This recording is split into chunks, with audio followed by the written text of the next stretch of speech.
My name is Nolan. I'm one of the pastors here, and get the privilege and honor to share with you guys this morning in Genesis 21. So Pastor Tom started chapter 21 last week. We're going to finish it up this week. We have been walking through the life of Abraham and Sarah for, I think it's 14 weeks now. We've been walking through his life, and it's been a good experience walking slowly through the life of a messed up dude that loved the Lord, right? I mean, it's so encouraging to see somebody else struggle so hard with trying to get it right. It encourages me because I see a lot of myself in that. Maybe that's you as well. Now, up to this point, we've talked a lot about the promises, right? For those of you, if somebody's visiting this morning, Genesis 12, God makes three distinct promises to Abraham and his family, promises land, nation, and a blessing. But really up to this point in the story, if we've been paying attention to at least where Abraham is at, it really seems like a lot of his focus has been on the first two promises. I mean, if you think about it, Abraham himself actually asks God for a sign to confirm that he is going to do those two promises. He asks him for a sign to confirm that he's going to give him the land. He asks him in another chapter for a sign that he's going to give him a son. He never really asks God to confirm, hey, God, how are you going to bless all nations of the earth through me? I think that's interesting. I mean, if we are honest with ourselves, we can relate to that in a little bit, right? Those first two blessings felt like immediate pressing needs. The second one was like, that's cool.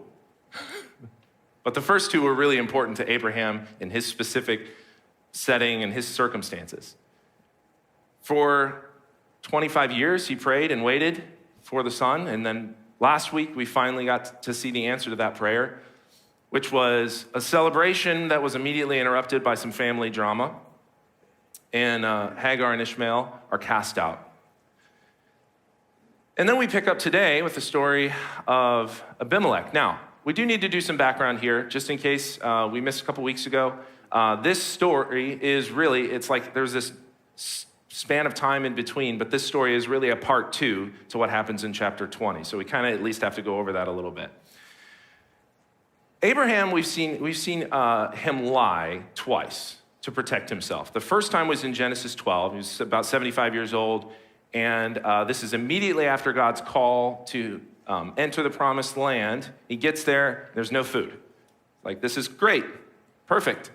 And so he flees to Egypt to, find some food. And while he's there, on the way, we've talked about this many times, but on the way, he has this chat with his wife. And he's like, listen, you are gorgeous, babe. You look so good. When we get there, that king of Egypt, he's going to want you. And I think it's better we just let him have you.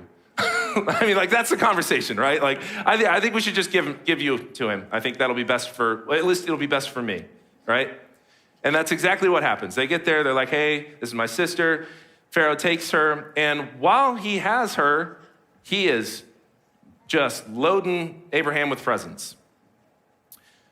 After this, he finds out that he's been lied to, he casts them out, and Abraham leaves a wealthy guy.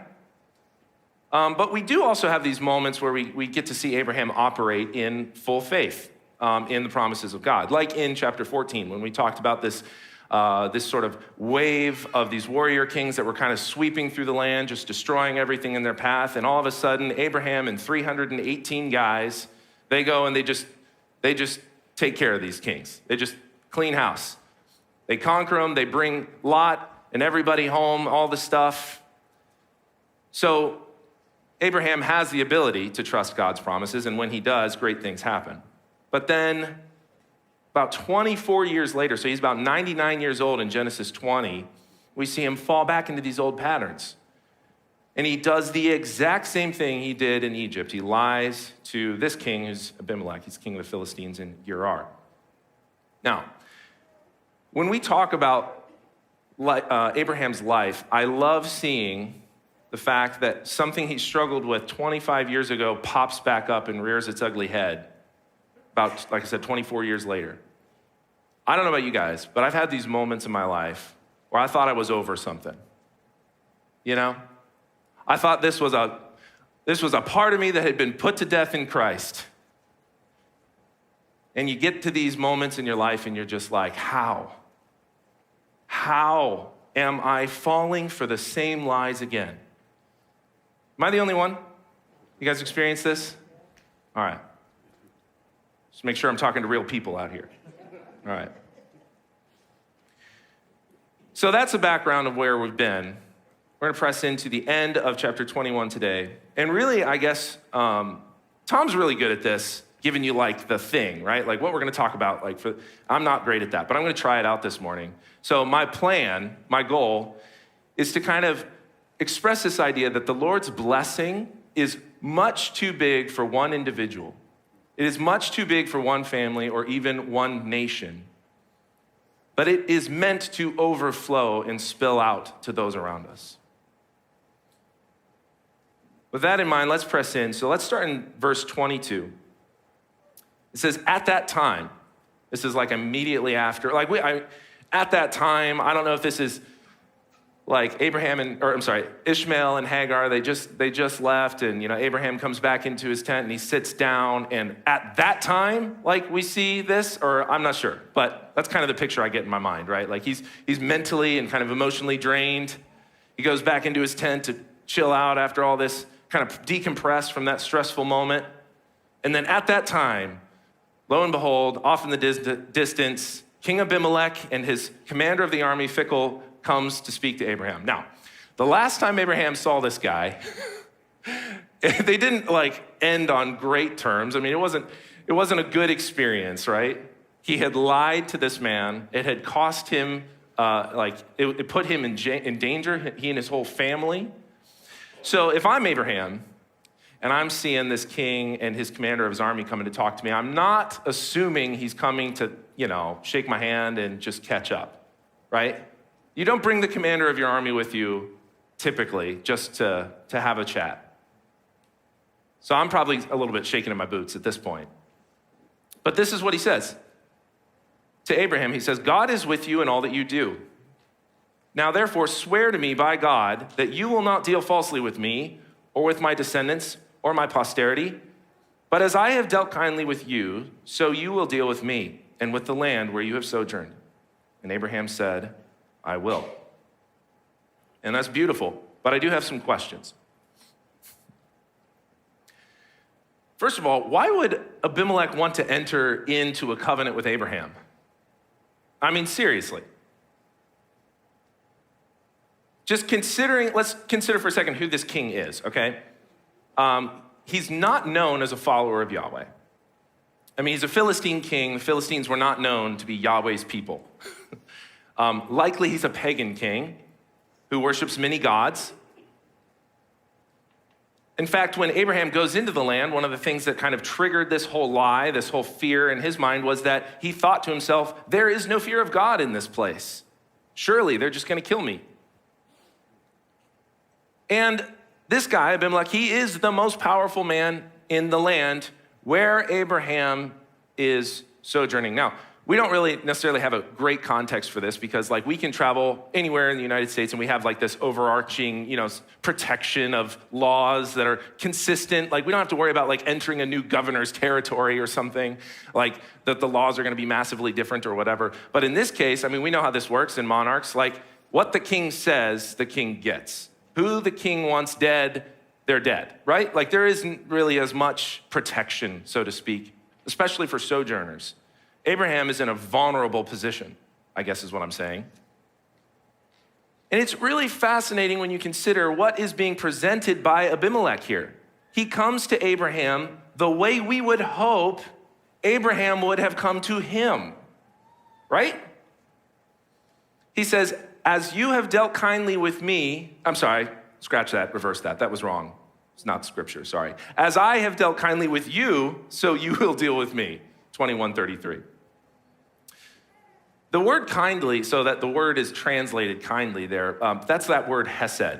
Jeff introduced us to that word in Genesis 19:19. It's a great word. Hesed is typically most often used in the Bible to describe God's love towards us. Like in Psalm 136, It is repeated 26 times in 26 verses. The ESV has it translated as steadfast love, but I really like the way the NASB translates this word as loving kindness. Now, we have a word in Hebrew to describe this love, but there are so many different facets to it. I mean, like, which makes sense. Like, we are trying to describe an attribute of God. Like, one word is just not enough. It's just not enough. You know, I like the way the Bible Themes Handbook describes this. It says, Hesed is the loyal, enduring, steadfast love that never gives up, never abandons, and never backs out on a promise. Is that song like, your love never fails, it never gives up, it never runs out on me? Anyone know that one? Who does that? I don't know. Somebody. But that's immediately what I thought of when I heard that. Is that Matt Redman, maybe? I don't know. Okay. Moving on. Hesed is a covenant love, and it stays even when it's not reciprocated. And that is the bit that I just don't think is translated well enough with the word kindly. It stays even when it's not reciprocated. So maybe, to get us a little closer, maybe it could be translated something like loyal loving kindness, all in one word. That's not a word, but I'm making it a word. Loyal loving kindness. Like, I don't know, it's that even probably isn't even the full extent of it, but it gets us closer. So this pagan king comes to Abraham and he says, hey, as I have shown you loyal loving kindness, the kind of loyal loving kindness that we would have hoped Abraham would have shown him, because he is God's prophet. But that's not the way it works. Now, earlier I mentioned that Abraham does this twice. He does this to two kings, Pharaoh in Genesis 12 and Abimelech in chapter 20. But there is a stark contrast between the way the two kings respond to this lie.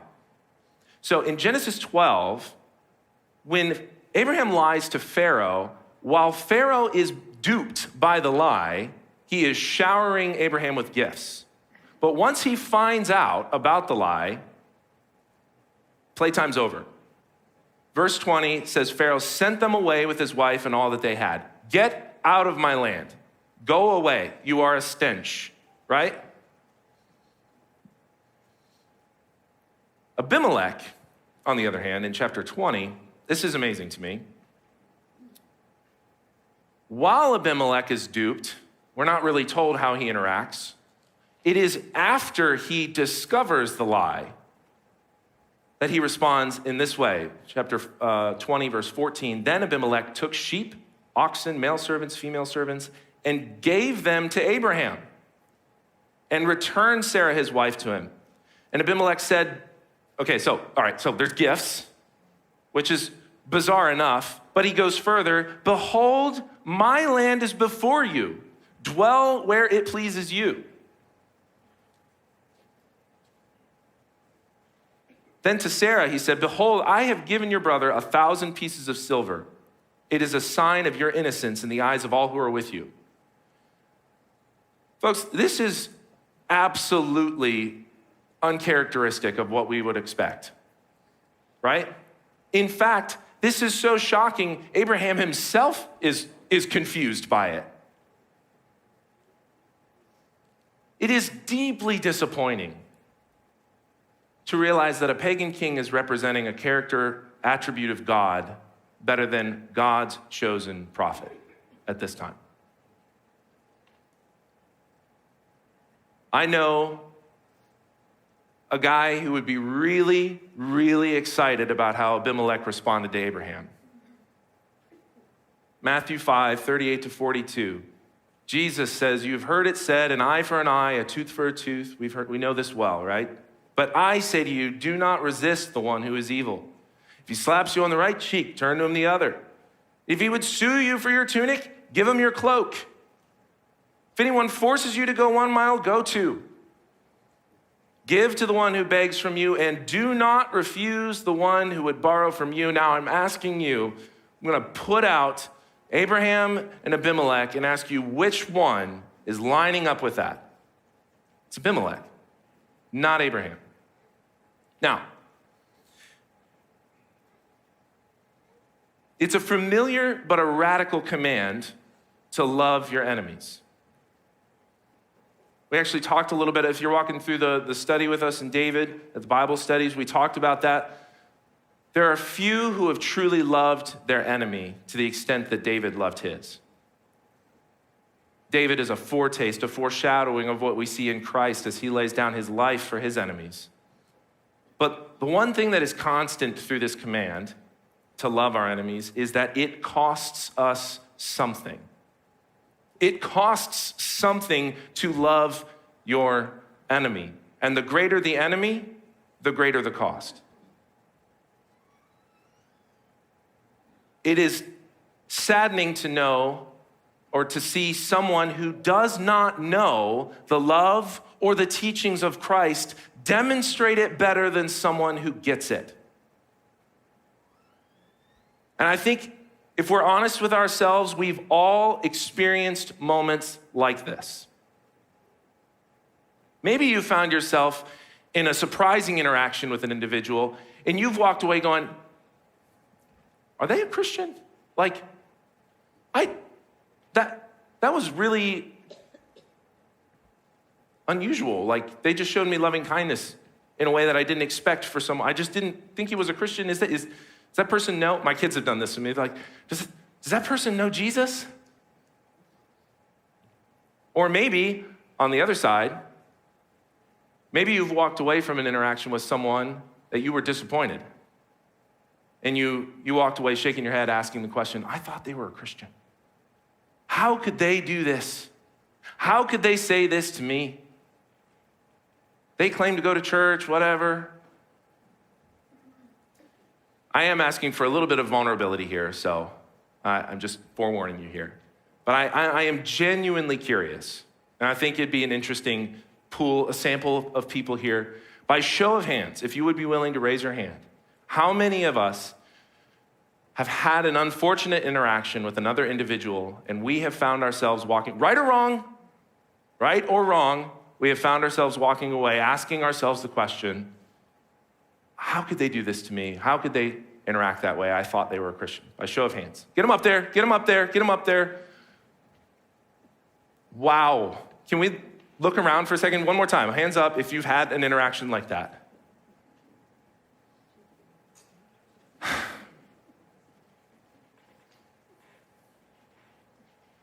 That should not sit right with us.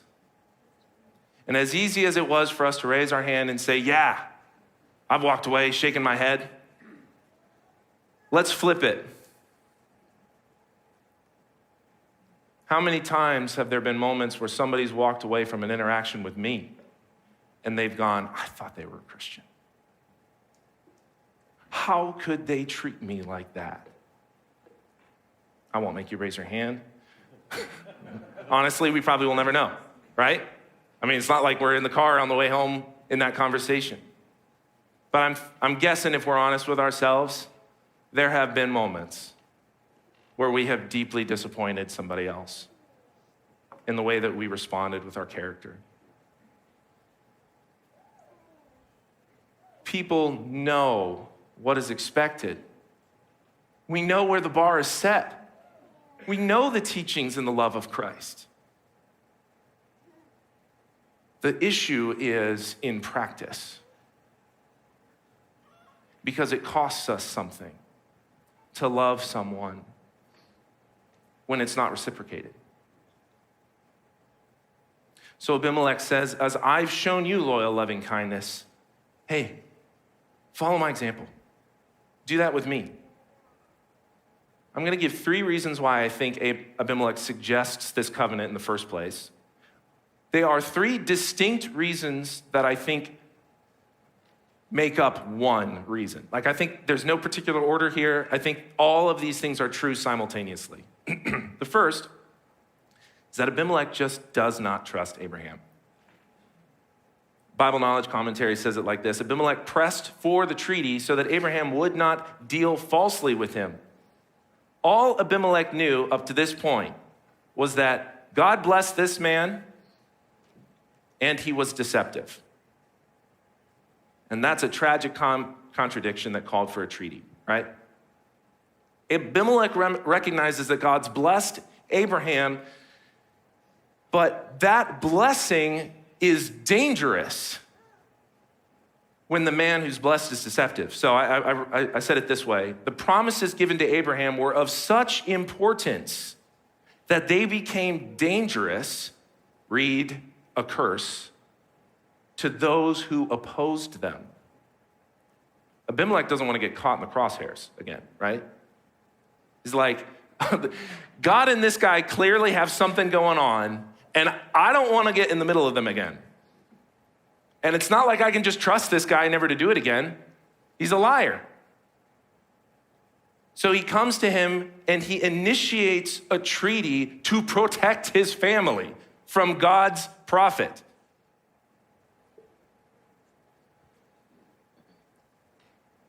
Now, if you're like, well, how can these promises be dangerous? Okay, so we know the first promise is land, right? All right, the people living in the land. Like God promises him occupied territory. He's like, I'm gonna give this to you. That promise is dangerous to the inhabitants of the land if they don't get out of the way, right? Read Joshua. Okay, great nation, how's that a dangerous promise? Well, it doesn't necessarily mean that another nation can't be great. Like, there's room for more. He doesn't say, I'm gonna make you the only great nation. But Pharaoh seems to be pretty freaked out about it, right? As Pharaoh is governing these people and he sees them rising in power and number, he starts to freak out. He's like, if they're a great nation, what does that make me? And he begins to oppose and try to contain and control the greatness. And that becomes dangerous. Read Exodus, right? The promises become dangerous to those who oppose them. Okay, what about blessings? That third promise, I will bless you and make your name great so that you will be a blessing. By the way, we usually just read right over that part. I will bless those who bless you and dishonor those who curse you. I said that wrong. Him who dishonors you, I will curse. And in you all families of the earth shall be blessed. He's saying this, now, to me, like that promise makes perfect sense if this is like what God said at, the baptism of Christ, right? Like when we hear that, when, the voice from heaven, like if this was spoken over Christ, I'd be like, that makes perfect sense to me. I will bless those who bless you, curse those who curse you, and you, all families of the earth, shall be blessed. But he says this to a broken, messed up, deceitful mess of a man. So the issue is that their lack of faith keeps getting in the way of this intended blessing, causing harm to others. And so we walk away from these stories with Abraham, shaking our heads, saying, if only there was someone who could carry the blessing of Abraham admirably. If only there was someone who could get it right, allowing themselves to be a conduit of God's blessing regardless of the cost to themselves. And we're like, I know a guy. I know somebody who did that. All right, reason number 2. He was wise enough to heed God's warning. Now, look, I grew up with an amazing, loving father, a great relationship with him. And so, as an amazing, loving father, when I needed correction, I received, right? He was not shy about the correction. And I didn't always love the correction. I didn't always feel showered in the love of my father in those moments. But as I got older, began to appreciate them more, I grew wiser, and I began picking up on the signs. I began to heed the warnings, and so my corrections became less painful, right? Now, imagine for a second, you have been woken up in the middle of the night out of a dead sleep by God himself saying something along the lines of, you're toast. You're a dead man. because of this thing you've done. And now, imagine that you had no idea you've done something wrong. This isn't like you laid your head on the pillow that night knowing you robbed that bank and that was bad, right? This is like he had legitimately no clue. And so Genesis 20, verses 3-7, we see this interaction between Abimelech and God. And God actually affirms that in Abimelech. He's like, Abimelech says, I was innocent, I didn't know. And God's like, you're right, I know you didn't know. But look at how he responds, even so.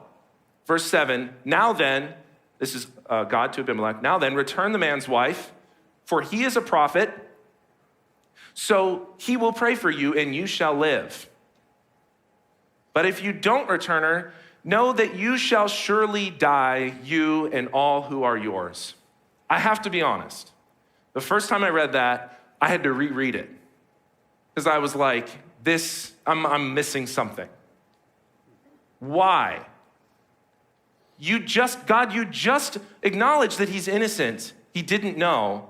And yet you would still, if he didn't heed your warning? Well, I remember when I was learning to drive, I came across this phrase, ignorance of the law is no excuse. You familiar with that one? There's some like Latin term for it. I don't know Latin. But it's this legal principle in American judicial system that holds a person who is unaware of the law may not escape liability for violating the law merely by being unaware of its content. I discovered this the first time I tried to have an argument. Well, I didn't know. I didn't see the speed limit signs. How did I know it wasn't 85 miles an hour? Doesn't matter. Doesn't matter I didn't see the speed limit sign. The law is the law, right? We don't get to claim innocence by breaking a law just based on ignorance. However, God graciously warns Abimelech. He makes him aware. And Abimelech is wise enough to heed the warning. That's pretty cool.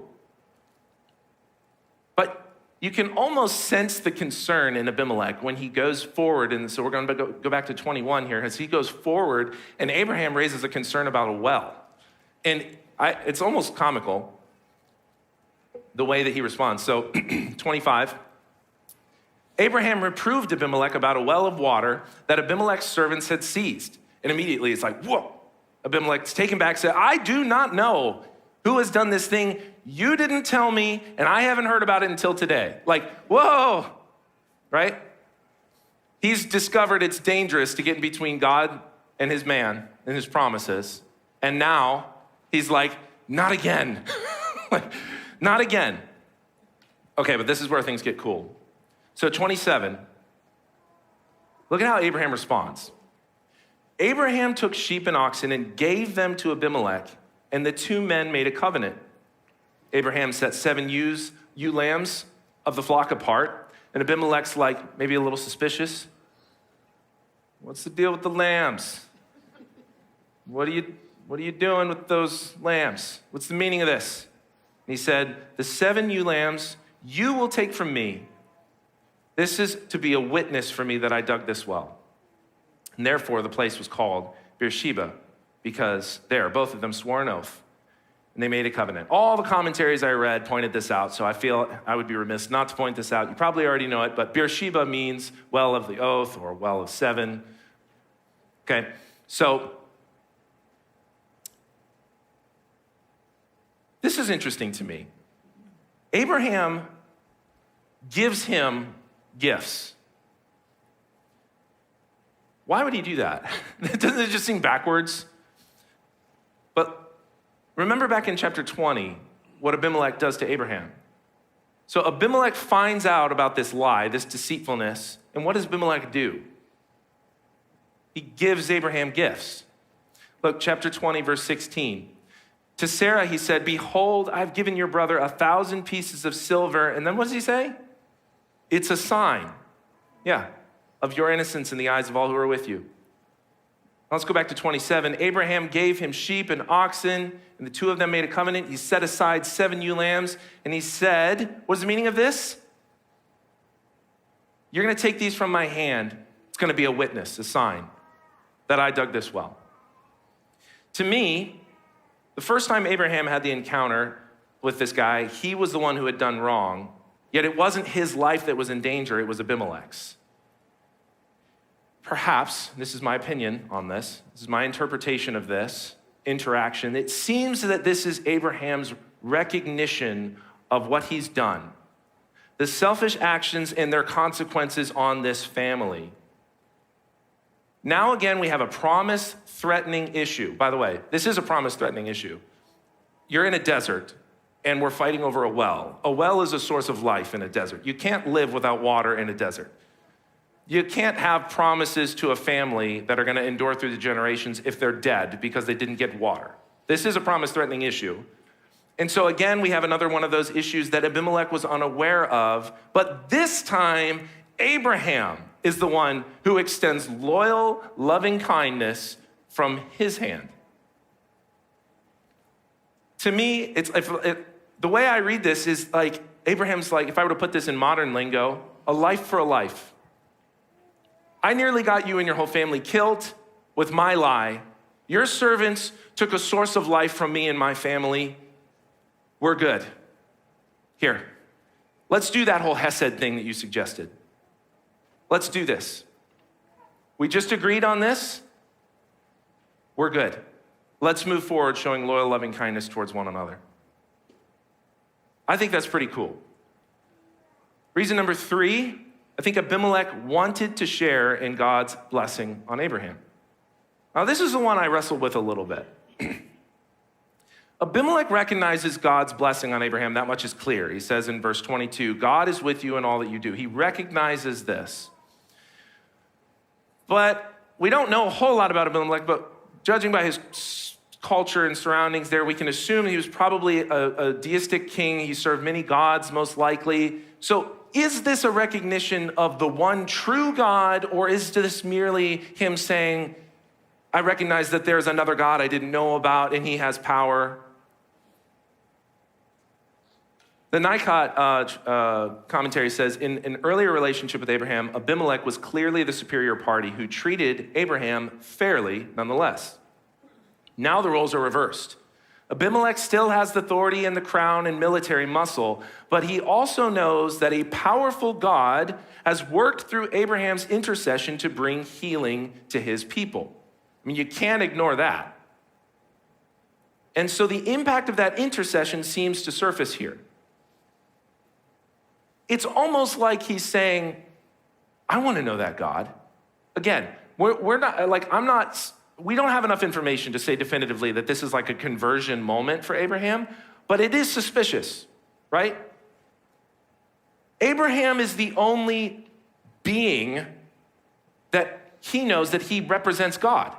He's had this interaction with a very real being who has let him know about this situation. And Abraham is the one. He's the intermediary. I think it's suspicious that Abimelech would come to him and try and enter into a covenant relationship with him. Earlier, we talked about the blessings that are meant to flow out, right? What we're recognizing is that those who align themselves with Abraham are aligning themselves with God's purposes and therefore experience his blessing. Those who oppose him are opposing God's purposes and therefore experience God's opposition, a curse. Abimelech is a wise man, and he's connected the dots. Let's look at it this way. When Lot was with Abraham, he and his family partook in the blessings of Abraham. When they separated themselves from Abraham, the results were disastrous, right? In chapter 14, we read about Mamre the Amorite and his brothers, and they were friends with Abraham. So remember, these 5 warrior kings, they're just like sweeping through the nations, just destroying everything in their path, and somehow these Amorites that are hanging with Abraham, they're fine. They avoid this judgment and disaster. Then the 318 men come on. They go, remember, God's promises can't fail.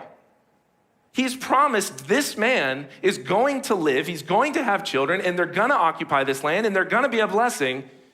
So it didn't matter if Abraham had 5 guys with him, he would have won that battle, right? So they experience the blessing through him.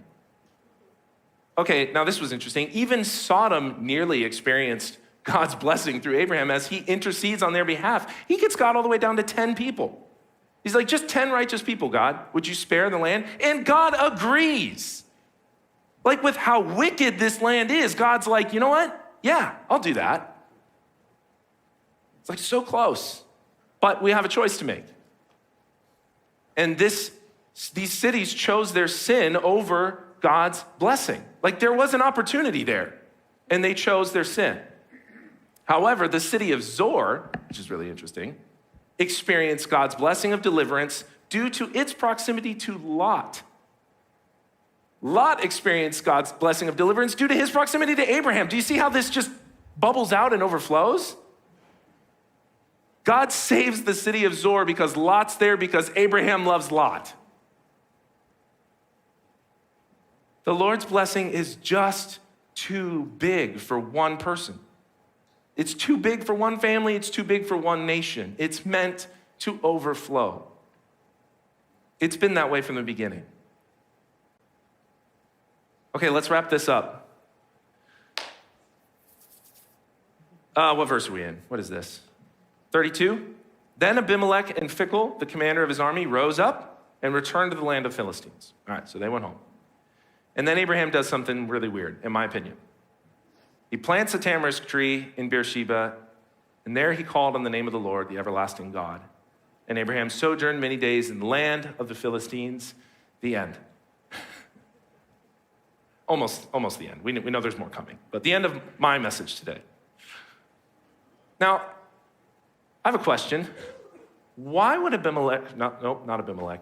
Why would Abraham plant a tree? And why do we care? Why are we given this information? Like, what are we supposed to do with this? You gotta love the Bible. Okay, if you are into like nerdy little connections and details, this is gonna be your jam. If you're not, bear with me for a few minutes. All right, so in the Bible, the first time we see the appearance of trees is obviously in the Garden of Eden, right? And we see this one particular tree, the tree of life. And it represents God's life and sustainability, steadfastness, fruitfulness to the land, right? It provides life. And in the Psalms, we're told that people can be like trees, right? Psalm 1 describes a man who does not spend his time meditating, if you will, the ways of the world, but instead he meditates on Scripture day and night. And that person is like it's like a tree. Yes, he's like a tree. The word used is eitz in Hebrew. He's like a tree. And that tree is rooted next to a source of life. It is stable. It is healthy. Its leaves don't wither. It produces fruit continually, right? This is like a tree of life, like what we see in the Garden of Eden. But the psalmist is saying that people can be like that. Now, in Abraham's story, I think it's interesting that we see all these random appearances of trees. They're just all over the place. I mean, maybe you've picked up on it, maybe you haven't. We are not told that often throughout scriptures that so-and-so did something by a tree. It's just not all that common. It happens every now and again. But in Abraham's story, almost every chapter mentions a tree, and you're like, why? Why do we care? Genesis 12, one of the first things he does in verse 6 and 7, after God makes these promises, right? He's received these promises. He goes to the land. The first thing he does, he goes to the oak of Moreh, and there he built an altar to the Lord who had appeared to him. First thing he does is he worships God right by this big tree. Okay, later, you're like, well, maybe that's just a landmark. Maybe. Let's go on. Genesis 13. There's this tree at Mamre. This is the Amorites that he's buddies with, right? And this is where he lives for a while. And again, there he built an altar to the Lord. After this battle, again, we see this appearance of the trees. They're up there by these oaks of Mamre, living in this sort of Garden of Eden-like state at this community. And God is there, right? And now we see 18:1. The Lord appeared to him by the oaks of Mamre, and he shares a meal with them. And they commune in the shade of this tree. And you're like, seriously, you're starting to ask questions now, right? Like you get to this point, you're like, seriously, again with the trees? Like, why do we care about the trees? Then Abraham plants a tamarisk tree in Beersheba. And I got to ask, have any of you planted a tree before? Yeah? It's like slower than watching paint dry, right? like some things grow really fast, some things do not. Trees take time. And we're not told like what kind of tree he planted, but my guess is that it wasn't, it's a tamarisk tree, but we're not told that he planted like a mature tree. My guess is it was a sprig of something, right? Maybe a seed even, a sprig. In other words, this tree was going to mean nothing to him. So why does he do it? He's not going to reap the benefits of this tree. I would love to say that the trees don't appear anymore after this, but they do. In Genesis 22:6, Abraham takes the wood, but that wood is translated eitz, or eitz is the word there. It's the same word. Eitz can be a tree, it can be wood, it can be sticks. And he took that wood for the burnt offering and laid it on his son Isaac. It even appears in the last chapter of Abraham's life, in the fields that he purchases. Here's my point. There is clearly an intended connection between the trees, the sacrifices, and God's relationship with Abraham. To Abraham, these trees, regardless of what it means to us, the tree has become a representation of his covenant relationship with God. We know it's not the sign of the covenant. The sign of the covenant is circumcision. We know that. But this has become a landmark, an Ebenezer, if you will, something that connects Abraham to his relationship with God. He worships God by this tree. We might look at it as like a church, right? We come into this building, we worship God, we hear from his word. It's become a landmark to us, right? So after the birth of his long-awaited promised son, after casting out Ishmael and Hagar, after making things right with Abimelech, the last thing Abraham does is plant a tree. And then the next sentence is 22:1. After these things, God tested Abraham. There is something that happened in this moment that made Abraham's heart ready for the test.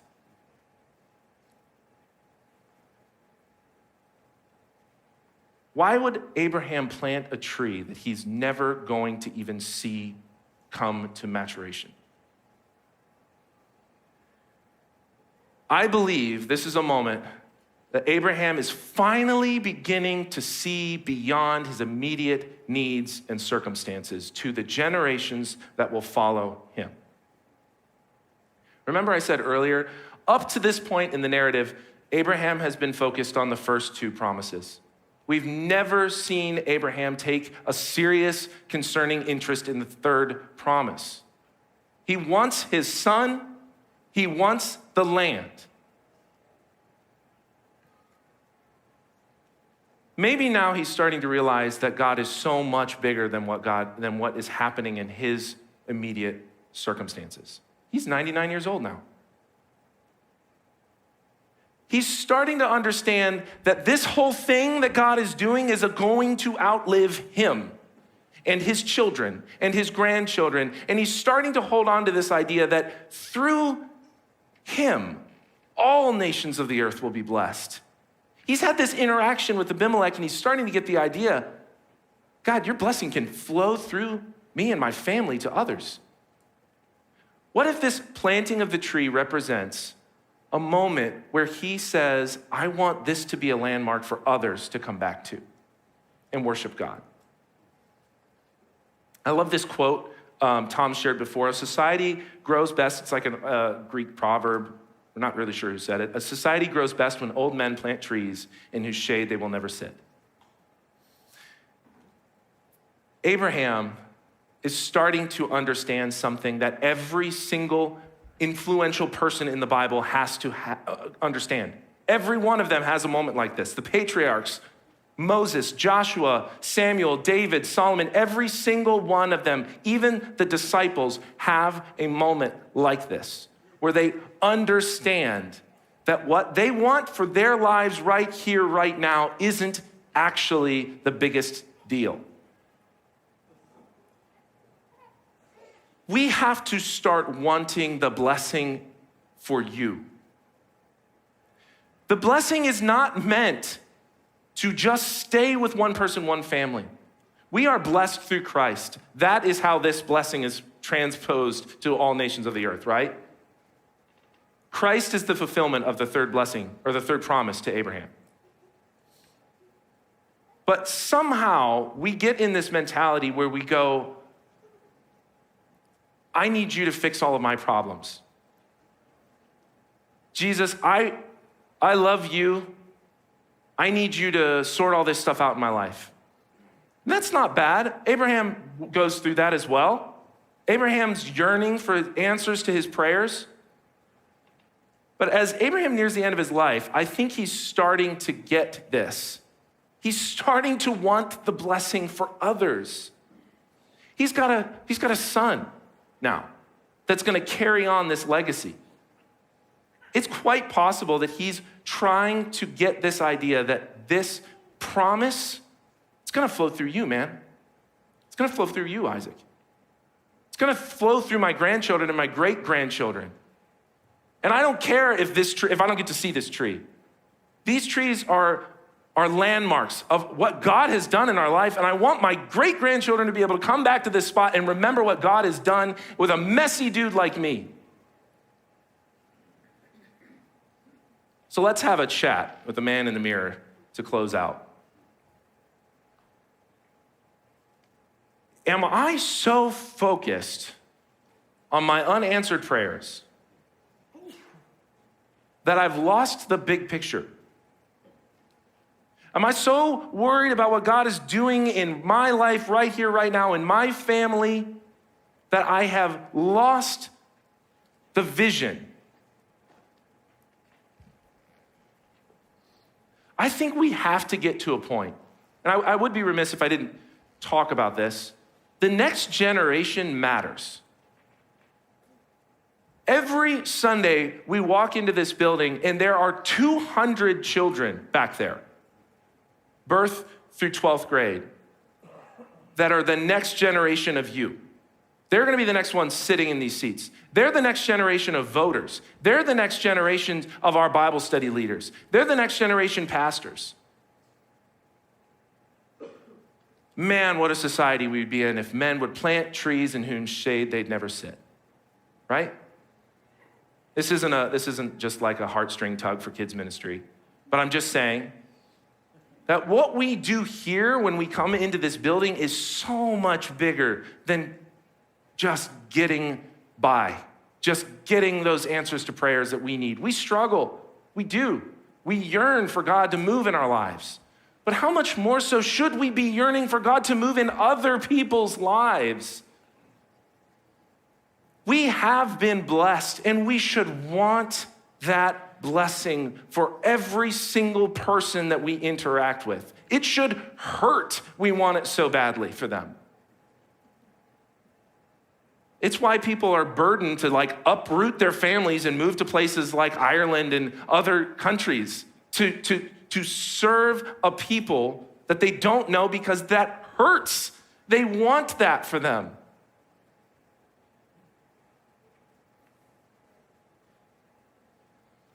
But if I'm honest with myself, and if we're honest with ourselves, what do we find ourselves praying most of the time? Me. The first two promises, if you will. I want my land, God. I want my kid, God. You promised me a kid. Where's my kid? Sorry. How often do we go to the Lord yearning for that third promise? Yearning for that blessing to just bubble out over into others that we come in contact with. a fraction of the time maybe.